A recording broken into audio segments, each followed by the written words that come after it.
안녕하세요. 오늘 같이 생각해 볼 주제는 기본소득제입니다.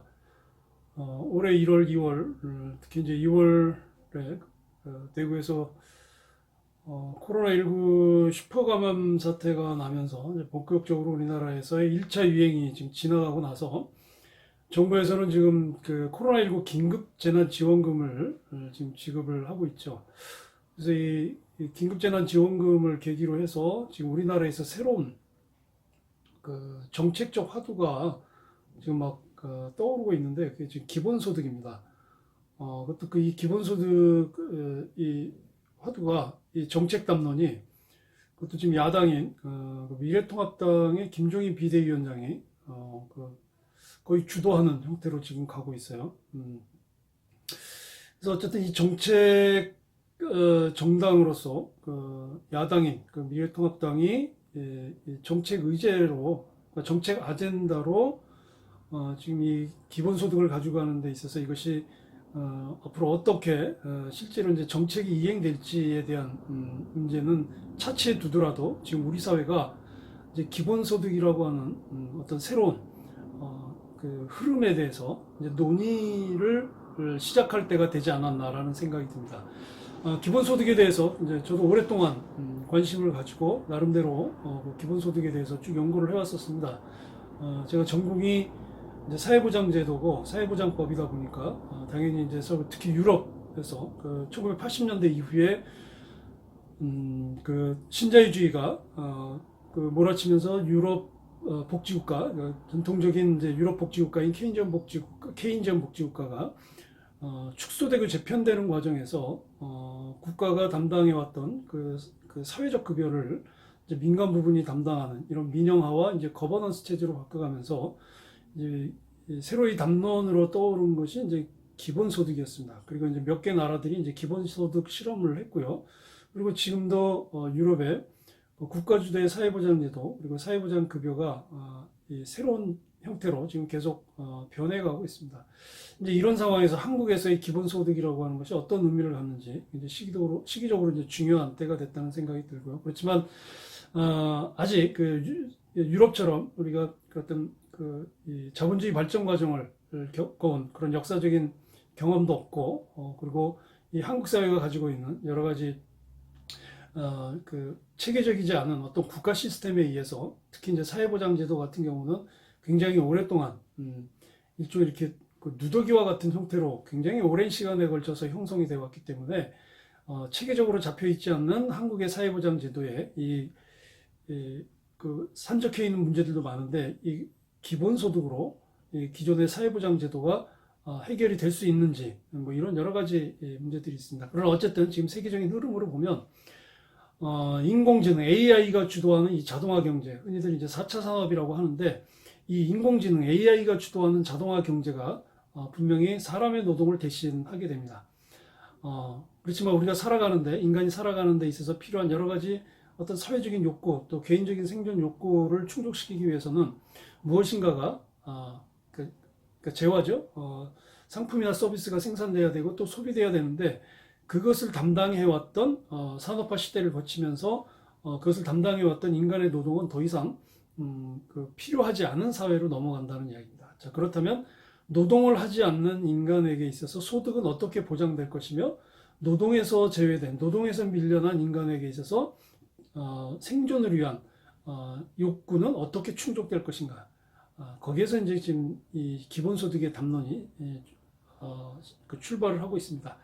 자, 이렇게 해서 인간의 노동력은 점점 줄어들고 있지만 실제로 인간의 생존은 더욱더 절박해져가는 지금 시대에 이 기본소득은 어떤 의미를 갖고 있는지 한번 생각해 볼 필요가 됐다고 생각합니다. 그래서 제가 그 기본소득에 대해서 생각해 볼 몇 가지 중요한 내용들을 프레젠테이션으로 전체 화면을 띄워서 같이 생각을 해볼까 합니다.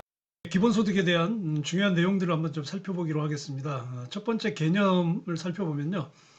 기본소득은 자산이나 소득 또는 노동활동 여부와 상관없이 모든 국민에게 이제 정기적으로 지급하는 소득입니다. 소득.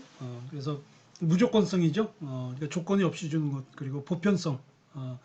뭐 연령이라든지 어떤 사회적 지위에 상관없는 그리고 이제 개인에게 지급하는 개별성의 특성을 가지고 있습니다.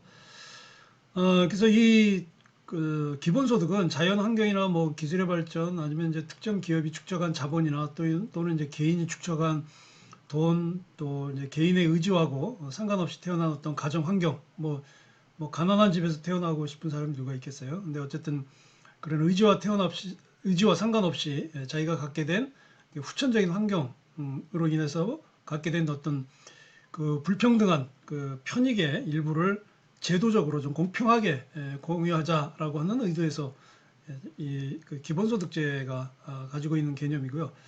이제 우리나라 같은 경우 이제 만 65세 이상에게 그 공공부조 프로그램으로 이제 기초연금을 지급을 하고 있죠. 그리고 이제 청년수당 같은 경우 이제 직업이 없는 청년들에게 일부 지자체에서 청년수당을 제공하고 있는데 이제 이런 보장소득은 기본소득의 연장선상에 있지만 이제 조건이 있죠. 기초연금 같은 경우도 생물학적 조건이 있고 그리고 어, 소득 70% 이하의 그 노인들에게 지급한다는 이런 어떤 그 일정 조건 때문에 기본소득과는 이제 차이가 있습니다.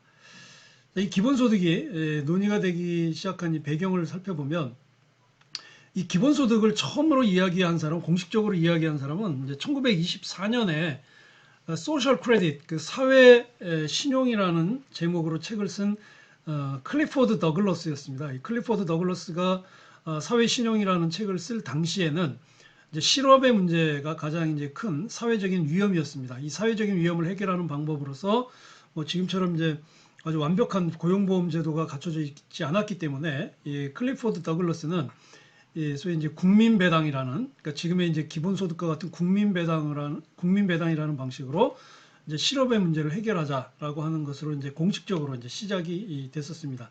물론 이제 지금의 기본소득은 실업의 문제보다는 우선적으로 이제 이 지금 그 자본주의 발전에 따른 그리고 그 디지털 기술의 발전으로 인해서 특히 이제 인공지능의 발전으로 인해서 인간의 지능과 인간의 노동력을 대신하는 그런 어떤 이 AI 그러니까 인공지능의 어떤 그런 노동으로 인해서 인간의 노동력이 소외되는 것들을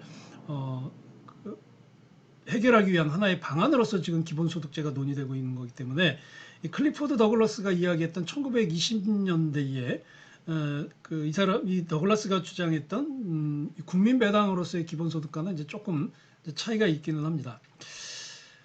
전체적으로 지금 세계 경제가 저성장 기조에 있죠. 그리고 특히 이제 올해 전 세계적으로 코로나19 팬데믹이 이제 유행이 되면서 국가가 봉쇄를 하게 되고 이제 또 도시 간의 봉쇄를 하면서 이제 물자나 또 사람이나 자본이 자유롭게 이동했던 그 신자유주의 글로벌 자본주의가 지금 사실상 그 정지되어 있는 상태죠. 이제 그러다 보니까 이 자유로운 다자간 무역으로 이루어졌던 글로벌 자본주의가 지금 제대로 기능을 하지 못하고 있음으로써 자본주의의 작동이 자본주의 시스템이 이제 지금 멈춰서 있고 또 그에 따라서 이제 저성장 기조가 계속되고 있는 거죠.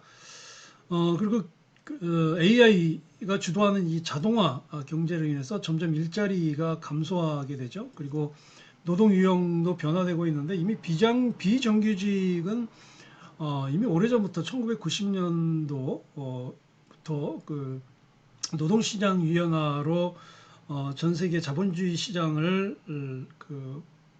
바꿔왔던 신자유주의 정책으로 인해서 이미 노동 유형은 이제 상당히 변화됐고요. 미국 같은 경우에 이제 자율 자동차가 상용화되면 10% 이상의 노동자들이 이제 일자리를 잃을 것으로 보고 있어요. 특히 이제 운전과 관련된 일자리들이 많이 없어질 것으로 보고 있고요.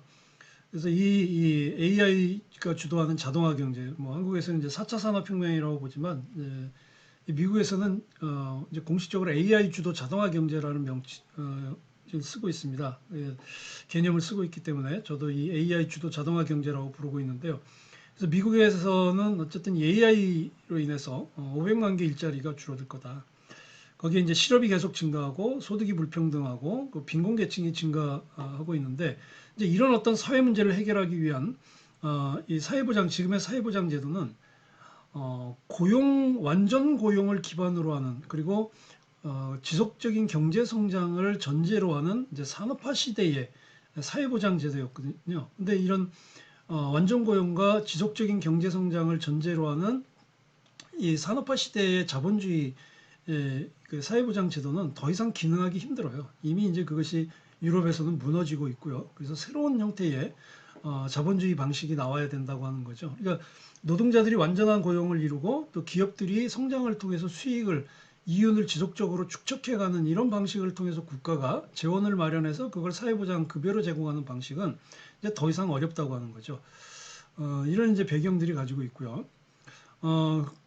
그리고 이제 이런 배경까지 오게 되는 데 있어서는 자본주의가 발전을 하게 되는 역사적 과정이 있습니다. 그 자본주의가 발전하는 과정은 크게 이제 1차, 2차, 3차, 그리고 이제 지금의 이제 4차 산업 경제라고 이야기하는 이제 AI 주도 자동화 경제까지 오는데 1차 산업혁명은 1차 산업부터 2차 산업까지는 이제 동력의 발전이었죠. 그래서 1차 산업혁명은 1700년대 중반에 그 제임스 와트가 발명한 이제 증기기관이 철도와 같은 교통수단이라든지 이제 면사 방적기와 같은 이제 생산수단에 적용이 되면서 기계혁명이 일어났죠. 그러니까 동력의 혁명. 그러니까 사람의 힘으로 상산하던 생산 방식을 이제 기계가 대신하던 증기기관이 대신하는 방식으로 엄청난 이제 그 생산력의 발전을 가져오고 그리고 2차 산업혁명에서는 이제 전기가 발명이 되면서 전기 동력을 사용하게 되죠.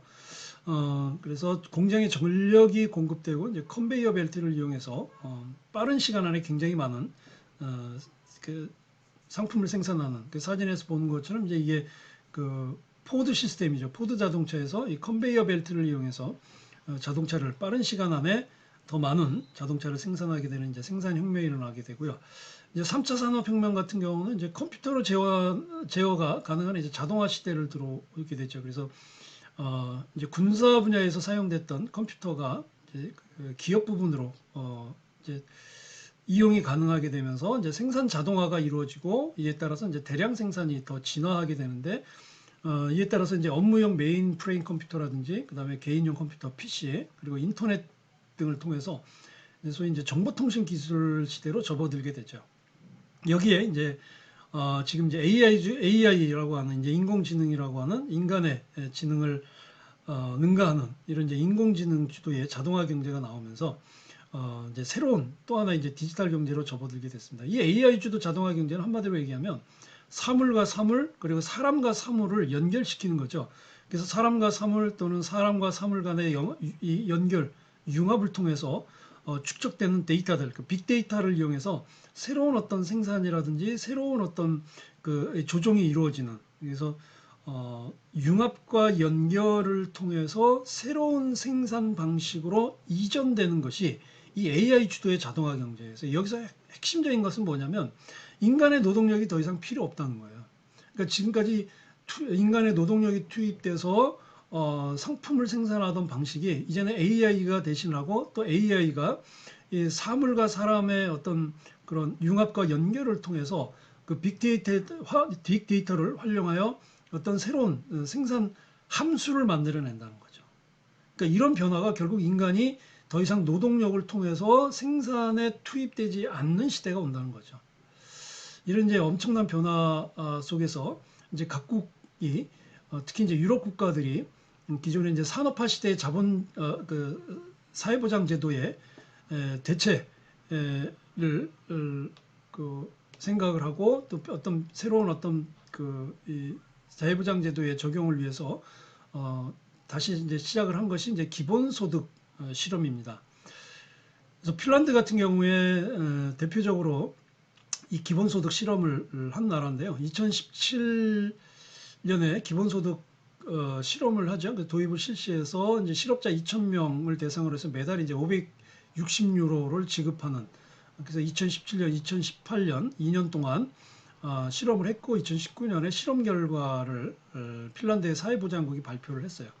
그래서 핀란드의 기본소득 실험의 목표는 뭐 우리나라처럼 이제 각국에서 제기하는 이 사회복지 차원, 그러니까 사회보장제도의 어떤 변화나 또는 어떤 개혁 또는 어떤 개선의 문제가 아니라 실업자들의 고용 촉진 효과를 이 기본소득이 얼만큼 가지고 오느냐, 얼만큼 영향을 주느냐에 대한 분석이었어요. 그래서 이제 실험군하고 실험 집단하고 이제 일반 실업자 17만 3천 명을 서로 이제 비교를 해가면서 기본소득이 가지고 있는 고용 유발 효과나 또는 복지 효과, 그리고 지금과 장래 삶에 미치는 이제 효과에 대해서 분석을 했는데요. 그 결과를 보면, 발표한 결과를 보면, 이제 기본소득을 받는 수령자 586명하고 이제 그 대조군인 그러니까 비교 집단이죠. 일반 실업자 1047명에 대해서 이제 실험이 끝나고 나서 설문조사 결과를 했는데, 기본소득 수령자들이 느끼는 어떤 정신적인 스트레스나 우울감, 외로움 등이 일반 실업자보다 훨씬 적었고 인지 능력 역시 더 양호했다고 하는 결과였어요. 그리고 기본소득 수령자의 생활 만족도는 10점 만점에 이제 평균 7.3점이었는데 일반 실업자는 6.8점이었습니다. 또 기본소득 수령자들은 이제 재정적인 스트레스가 훨씬 적었다고 응답을 했고요. 특히 이제 사회복지나 사법체계, 경찰, 뭐 의회, 정당과 정치인 등 이제 이런 어떤 사회 전반 제도에 대한 신뢰도가 일반 실업자들보다, 그러니까 기본소득을 받지 않는 일반 실업자들보다 훨씬 높았다고 하는 결과가 나왔습니다. 그다음에 이제 네덜란드의 실험 사례인데요. 네덜란드는 이제 지방 도시인 위트레이트에서 기본소득을 위한 논의를 하면서 이제 기본소득 실험을 이제 했는데, 이 네덜란드 같은 경우는 이 기본소득을 도입으로 하기 위한 실험이었다기보다는 실제로 고용보험이죠. 그러니까 실업급여를 받는 수급자들이 얼마큼 탈수급 효과를 갖느냐. 그러니까 기본소득을 줬을 때 얼만큼 탈수급 효과를 가지고 오는지에 대한 효과를 보기 위해서 실험을 한 사례입니다. 그래서 그 실험을 위해서 이제 4개의 실험군으로 실험 집단으로 나누었는데, 첫 번째 실험 집단이 원하는 만큼 일하면서 어떤 조건도 없이 기본소득 980달러를 지급하고, 두 번째는 자발적으로 일을 하지 않을 경우에는 일을 강제로 시키고 지급하는, 그러니까 기본소득을 지급한 거죠. 이제 그런 실험 집단을 했고, 세 번째 실험 집단은 자발적으로 일을 하면 추가로 돈을 지급하는 것으로 했고, 네 번째는 돈을 지급하지만 일을 하지 못하게 했을 경우에 이 네 실험 집단을 그런데 이제 지금 첫 번째 실험 집단이 이제 그 실험 집단이고, 나머지 세 집단은 이제 통제 집단이었어요. 이제 그래서 실험 집단과 통제 집단 간에 어떤 이제 비교가 어떤 차이가 있었는지 비교하는 것이었는데, 역시 이제 기본소득을 줬을 때 이런 여러 가지 환경 속에서 얼만큼 그 고용보험, 그러니까 실업급여를 받았을 때 사회에 복귀하려고 하는 의지가 있느냐라고 하는 거죠. 그래서 이 네덜란드식의 기본소득의 문제의식은 이제 기존의 엄격한 이제 수급 조건을 상호성의 이론에 따라서 이제 완화시킬 경우, 상호성이라는 것은 위에서 말하는 것처럼 일을 시키는 경우, 또 시키지 않는 경우, 또는 강제로 시키는 경우, 또는 뭐 일을 못하게 하는 경우, 이런 어떤 상호적인 관계에 따라서 완화시킬 때 실업급여 수급자가 어떤 행동을 하는지, 이제 그 어떤 행동을 하느냐에 따라서 이제 다시 그 일을 하게 되는, 이제 다시 사회에 복귀하는 정도의 영향을 바로 보기 위한 이제 실험이었습니다. 이제 그 다음 실험 사례가 이제 스위스인데요. 스위스는 이제 기본소득 실험이라기보다는 기본소득을 할 것인가에 대한 이제 국민 투표를 했죠. 그래서 이제 스위스 같은 경우는 이제 직접 발언이나 직접 투표, 국민 투표와 같은 이런 이제 직접 민주제가 상당히 발전한 나라인데, 2016년에 기본소득 실시에 대한 이제 국민 투표를 했는데 결과는 반대가 77%가 나왔습니다. 근데 실제 내용은, 이 국민투표 내용은 헌법 개정이었어요. 그러니까 헌법 개정은 뭐였냐면 기본소득 지급을 헌법에 담을 것인가 말 것인가에 대한 이 헌법 개정안이었거든요. 그래서 그 내용은 이제 모든 국민이 기본소득의 권리를 가진다라는 조항을 포함할 것인가 말 것인가라고 하는 헌법 개정안인데, 결과는 그 부결이었죠. 찬성하지 않는다. 결국 기본소득의 권리에 대해서는 용인하지 않는 쪽으로 그렇게 됐죠. 그다음에 이제 영국 같은 경우는 이제 생활임금을 최초로 의무화해서 이제 25세 근로자에게 최저임금보다 50펜스 높은 시간당 7.2파운드를 받게 하는 거였는데요. 2020년에 시간당 약간 9파운드로 약 연평균 이제 6.25%씩 생활임금을 인상할 이제 계획으로 이제 했었죠. 이 기본소득은 사실 그 경제학적으로도 사회보장제도로도 그렇고 굉장히 그 논의하거나 또는 이제 그 분석해야 되는 자료들이 굉장히 많습니다. 그런데 제가 여기서 말씀드리는 거는 그렇게 복잡하게 그 어떤 경제적인 어떤 그 재무적인 수치라든지 아니면 기존의 사회보장제도에서의 효율적인 어떤 비교 분석이라든지 이런 분석은 제가 여기에 이제 다룰 필요는 없어서 넣지 않았고요. 어쨌든 지금 이제 한국에서 기본소득 특히 이제 코로나19 어, 그 재난지원금을 지급하면서 이 기본소득이 지금 그 정치인들 중심으로 지금 논의가 되면서 여당인 이제 민주당이나 이제 야당인 이제 통합당에서 이 기본소득을 전면적으로 이제 정책 담론으로 끌어오면서 이제 국민들도 이 문제에 대해서 관심을 가질 필요가 있다라는 생각에서 제가 정리된 내용만 소개를 하는 겁니다.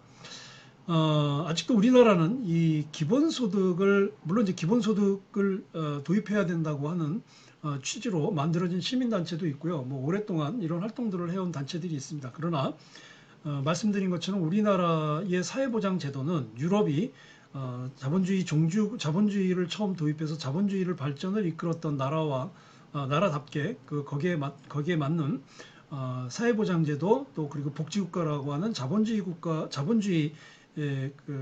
이 생산 양식의 가장 발전한 국가 형태를 이룬 그런 경험을 대한민국은 경험해 본 적이 없기 때문에 기본소득 역시 다른 나라 특히 이제 유럽 선진 국가들이 도입한다고 해서 무조건 우리도 도입해야 된다라고 하는 어떤 그런 주장들은 자칫 우리의 현실을 무시하는 이런 포퓰리즘적인 성격을 가질 가능성이 크다. 그래서 무조건 기본소득으로 대체해야 된다.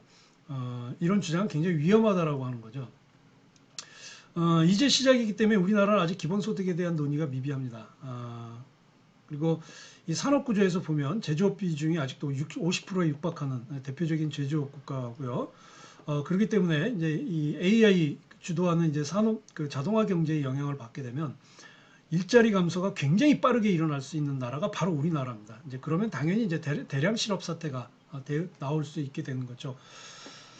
반면에 사회보장제도는 여전히 취약합니다. 그래서 지금 뭐 전국민 고용보험제도가 이제 나오기 시작하는데 지금 이제 AI 특히 이제 로봇이 사람의 일자리 특히 서비스 분야에서 로봇이 사람의 일자리를 대신하는 그런 사례들이 지금 미디어에서 많이 소개되고 있는데요. 이제 이렇게 될 경우에 고용관계 지금까지 전통적인 자본주의의 고용관계가 이제 자본과 임노동이라고 하는 이제 그런 이제 생산 관계에서 이루어졌는데 그럼 이제 로봇이 일을 하게 되면 이 로봇이 고용이 되는 거냐 라고 하는 문제가 되겠고요. 그리고 소수의 자본가가 다수의 로봇 또는 이제 AI를 소유함으로써 그 어떤 그러니까 노동을 통제하는 경우에 어떻게 그 사회보장 제도라든지 또는 이 사회보장에 필요한 그 사회보험을 어떻게 그 사회보험료를 부과할 것인지 이런 문제들도 굉장히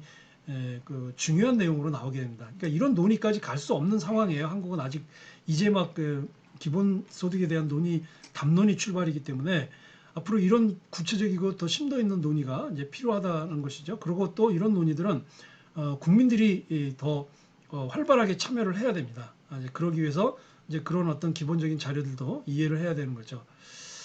그리고 우리나라 같은 경우는 이제 기술 발전에 따른 이제 구조적인 일자리 감소는 반드시 오게 됩니다. 우리나라는 어쩔 수 없어요. 이게 세계적인 흐름이기 때문에. 그래서 기본소득에 관한 논의는 필요해요.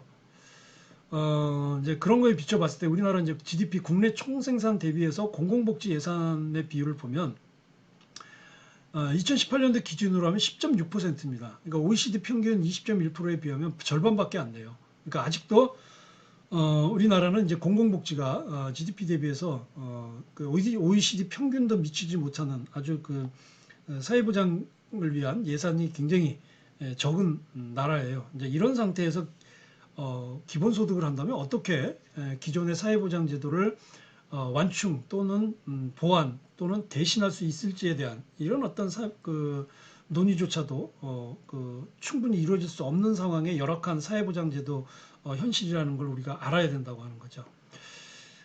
지금 기본소득을 만약 한다고 했을 때 예산을 생각을 해보면 자, 모든 국민에게 평생 1인당 50만 원씩 지급을 한다라고 하면 지금 2020년을 기준으로 보면 1년 예산이 그 얼마가 들어가냐면 310조 6,800억이 들어가요. 그러면 지금 올해 이제 3차 추경 예산안이 지금 547조 원인데 거의 거기에 지금 절반 이상이 넘는 예산이 기본소득으로 들어간다는 거예요. 거의 이건 불가능하다고 봐야 되죠. 그렇죠? 거의 불가능한 상황이라고 보게 되고 이제 그렇다면 이제 기본소득을 한다면 예산에 대한 문제는 어떻게 할 거냐. 그리고 이제 기존에 사회보험과 특히 이제 공공부조 프로그램에서 제공하고 있었던 기초연금이라든지 또는 이제 장애인연금과 같은 이런 어떤 기존의 그 공공부조 프로그램에서 지급하고 있는 또 각 지방자치단체에서 제공하고 있는 청년수당 문제는 지급 문제는 어떻게 할 건지 이런 전체적인 어떤 그 그림들이 나와야 되겠죠. 그리고 기본소득은 현실적인 정책 문제인데요. 기본소득을 이제 실시하는 데서 고려해야 되는 현실적인 정책 문제가 이제 고령화예요. 고령화. 지금 65세 이상 전체 인구 중에서 65세 이상의 노인 인구가 2020년에 16.5%다. 이미 뭐 그 고령화 사회 고령 사회 넘은지 이 고령 사회는 전체 인구 중에서 65세 인구가 14%가 넘는 건데 우리는 뭐 지금 벌써 넘었죠. 그리고 2045년에 가면 고령 인구 65세 이상 고령 인구가 35.6%예요.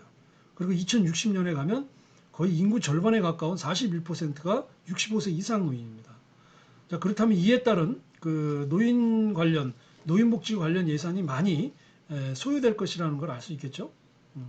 반면에 지금 국민연금 같은 경우는 굉장히 지금 여러 가지 문제들을 안고 있는데 특히 지금 그 연금 예산에 그 불안한 예산이 지금 충분히 확보되지 못한 그런 상황에서 기본소득을 위한 실시를 위한 예산의 문제가 상당히 심각한 정책 과제로 제시된다고 볼 수 있고요.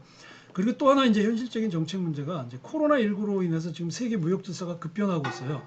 아까 말씀드린 것처럼 세계 각국이 지금 이제 국가 봉쇄를 하고 있고 자유로운 물자나 사람의 자본의 이동이 지금 거의 이제 멈춰진 상태에서 우리나라 같이 이제 수출 주도 경제를 해왔던 나라가 지금 굉장히 큰 타격을 받고 있어요.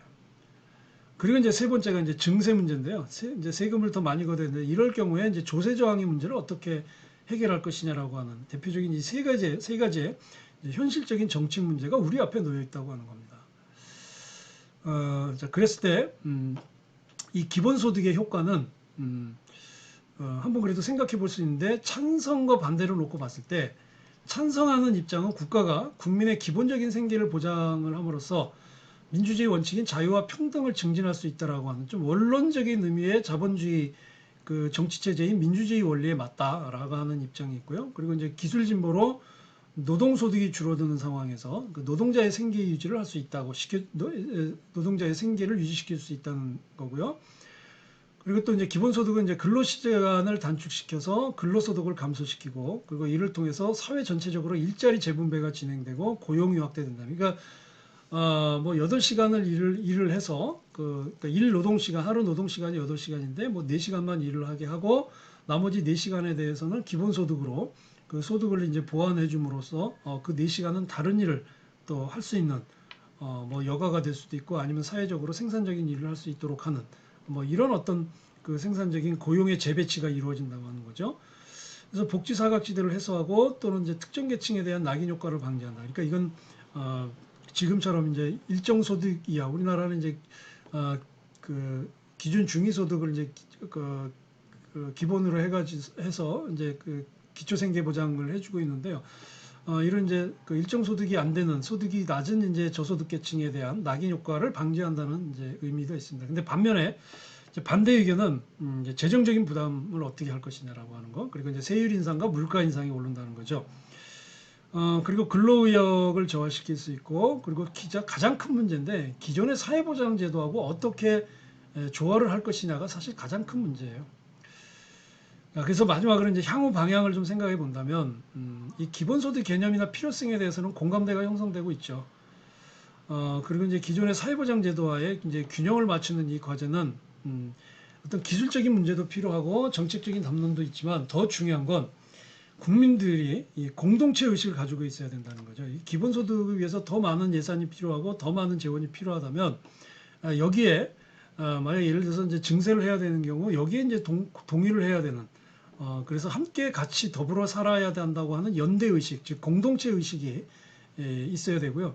이제 이런 어떤 시민의식의 향상이 전제가 돼야 되는 것이 조건이에요. 그러니까 무조건 기본소득을 도입하자 이거는 아니죠. 지금 당장 뭐 기본소득을 도입해서 돈을 나눠주고 안 된다는 거죠. 지금 그렇게 할 수 있는 상황이 아니라는 겁니다. 재원은 어떻게 마련할 것이며 기존의 사회보장제도에서 지출되던 예산을 기본소득으로 빼면 기존의 사회보장제도 운영은 어떻게 할 거예요? 그러니까 이런 논의도 충분히 되지 않는 상황에서 무조건 기본소득을 가져온다? 너무 섣부른 주장이고 그래서 이건 포퓰리즘이라고 하는 거죠. 그래서 좀 더 특히 이제 이 국가의 구조와 관련 이 국가 운영 구조와 관련된 부분이기 때문에 이 수출 주도 중심으로 갔던 우리나라의 경제 방식도 지금 바뀌어야 되는 상황에서 앞으로 우리가 어떻게 우리나라의 경제 구조를 어떻게 개편할 것이고 그에 따라서 이 산업화 자본주의의 산물인 지금의 사회보장제도를 어떻게 이 AI가 주도하는 자동화 방식에 맞는 새로운 자본주의 방식, 그 사회보장제도 방식으로 또 바꿀 것인지 재편할 것인지에 대한 논의도 필요하다고 하는 것이죠. 어쨌든 지금 우리에게 닥친 이런 여러 가지 큰 변화들은 우리 국민 개개인의 삶에 굉장히 중요한 영향을 미치는 내용들입니다. 굉장히 중요한 정책 담론이고요. 물론 여기에 대해서 깊이 있는 내용을 이해를 할 수 없다 하더라도 이런 논의는 우리에게 굉장히 중요한 정책 과제라는 걸 이해를 하시고 앞으로 많은 관심을 좀 가졌으면 좋겠습니다. 자, 감사합니다.